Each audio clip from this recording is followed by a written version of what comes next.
Hi everyone! I could write my own intro to this video, but Arwa Madawi from The Guardian said it so well that I'll spare myself the energy and just quote her. Hassan Piker, aka Hassan the Hun, aka Woke Bae, has bought a house. If you're extremely online, then you'll know exactly what this means and already have a strong opinion about it. If you are a normal, well-adjusted human being, then you will have no idea what I'm talking about. So in brief, Piker is a 30-year-old dude who has gained a massive following through left-wing political commentary on the streaming service Twitch. Spending several hours a day ranting about politics on the internet hasn't just earned him more than 1 million followers, it's also made him a lot of money. Piker has just bought a $2.7 million house with a swimming pool in West Hollywood. Cue screams of class traitor and hypocrite. My initial response to this controversy was, I generally like Hassan. I don't think he's a bad guy, and I don't think he deserves to be targeted and harassed over this. But having thought about it more, I also don't think his purchase was entirely justified. I wanted to talk about this because there's an angle to this that I haven't seen other people talking about. This could be because I've been making a conscious effort to spend less time online and, touch grass. But first, let's address the main criticism I've seen of Hassan. He should be doing more with his wealth. i.e. donating to homeless shelters, mutual aid funds, and canvassing operations. I agree, he should be doing more with his money. That would be the morally virtuous thing to do. But does that make it a moral obligation? It depends on how you distinguish a moral virtue from a moral obligation. One way to distinguish a virtue from an obligation is the principle, first do no harm. We are morally obligated to avoid causing harm to others when possible. We are therefore not morally obligated to relieve suffering that we did not cause. If we can, we should, but to say that we ought to sets an unrealistic standard. If we're morally obliged, the bar to being a moral person is so high that it's nearly impossible to reach. Some philosophers have argued that we do have a moral obligation to relieve suffering that we did not cause, such as Peter Singer in his famous paper, Famine, Affluence, and Morality.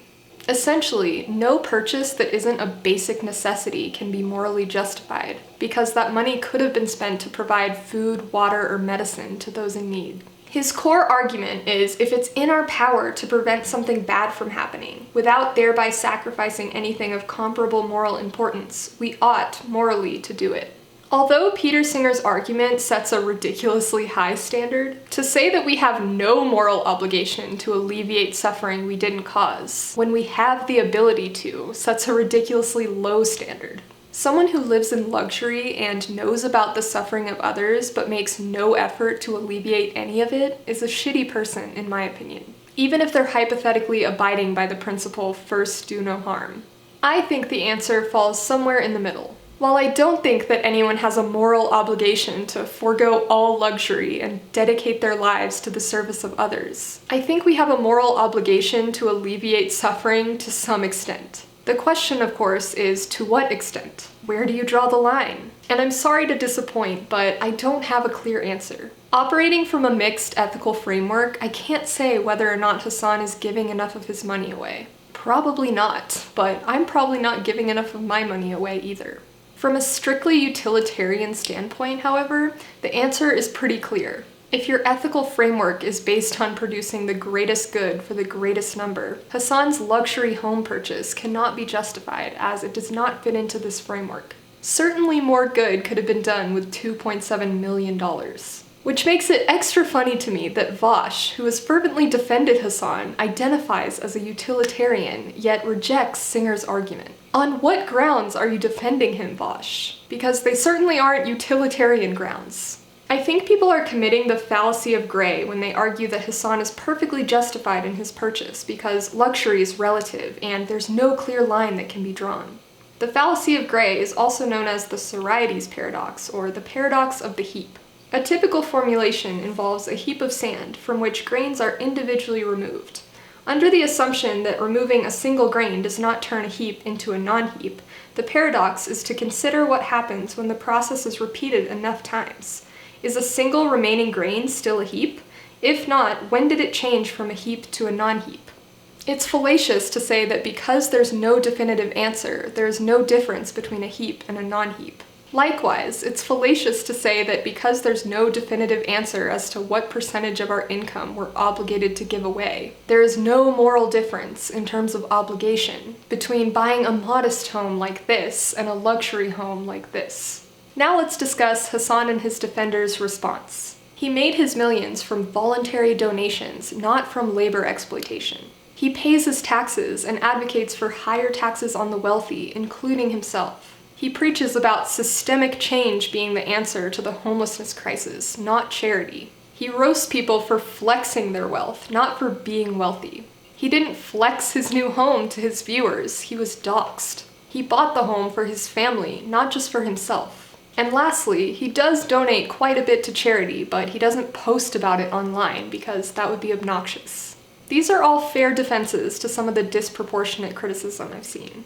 The main issue I have with Hassan's purchase, which I haven't seen others talking about, and again, maybe they are, I don't go on Twitter, is the environmental footprint of a house that size with a pool. From what I could gather, it's just him and his parents. Do 3 people, 2 of whom likely share a bedroom, really need a 3,800 square foot home with 5 bedrooms and 5.5 baths? Leftists drone on and on about the system. Blame the system, not individuals. But as I've discussed in previous videos, the system is made up of individuals. I'm not blaming individuals for simply consuming resources. We all need to consume resources. I'm blaming individuals for consuming more than their fair share. If everyone on the planet lived like you, how many Earths would we need to sustain life for future generations? If it's more than 1.0, you're consuming more than your fair share. You can get a rough estimate by taking this quiz. For a better idea, read the book How Bad Are Bananas?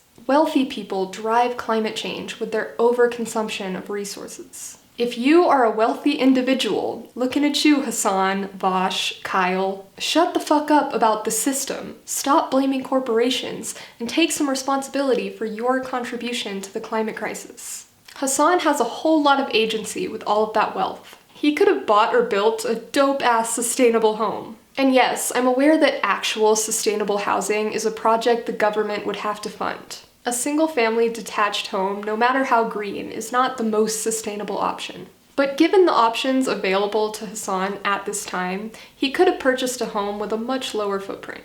A private pool has a sizable environmental footprint. Vosh and Hassan point to Bezos and Gates and trust fund babies as the problem. They regularly acknowledge their privilege, but when discussing climate change, they don't seem to grasp that they are part of the global 1%. Of course, individuals who belong to the 0.1% hold a larger share of responsibility than those belonging to the 1%. But the richest 10% are driving climate change. And while you might not belong to the richest 10%, you could still be consuming more than your fair share. Again, any lifestyle that requires more than 1.0 Earths is unsustainable. Socialism is defined as social ownership of the means of production.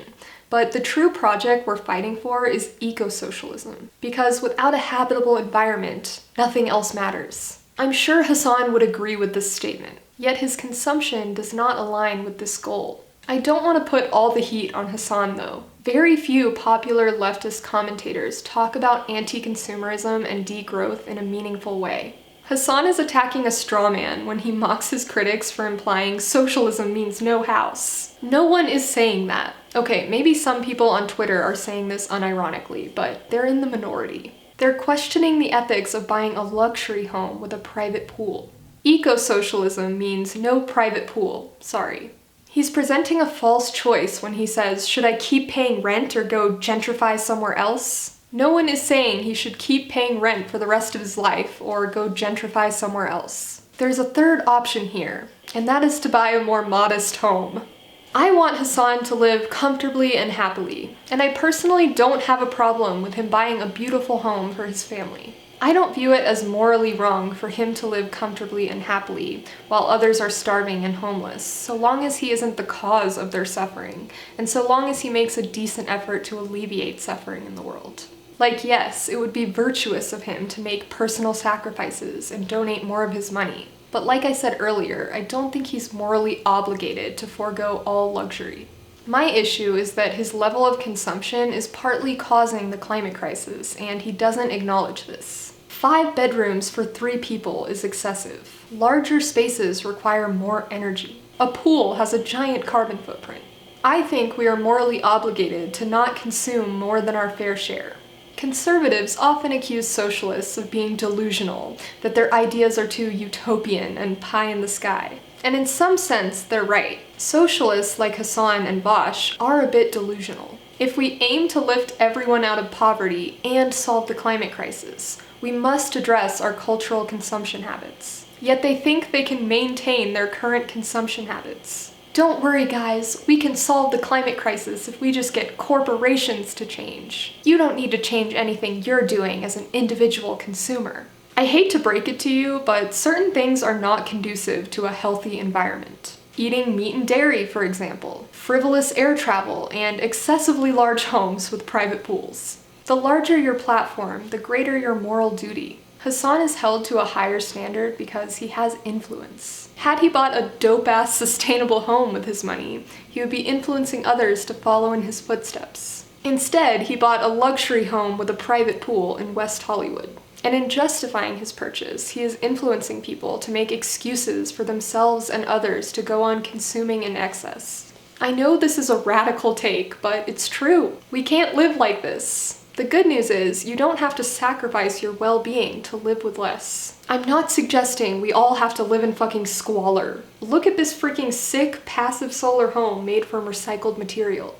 A lot of people are saying, why is this news? Shouldn't we be focusing our attention on something else? I agree that it's not really fair for Hassan to be bearing the brunt of all of this. Some of the criticism of Hassan is quite harsh, and I don't condone the character assassination and harassment. But I do think this controversy stirred up an important discussion about socialist values. I asked you guys what you thought about this, and was surprised to see how split the response was. I wanted to highlight this comment by Comrade because they hit the nail on the head.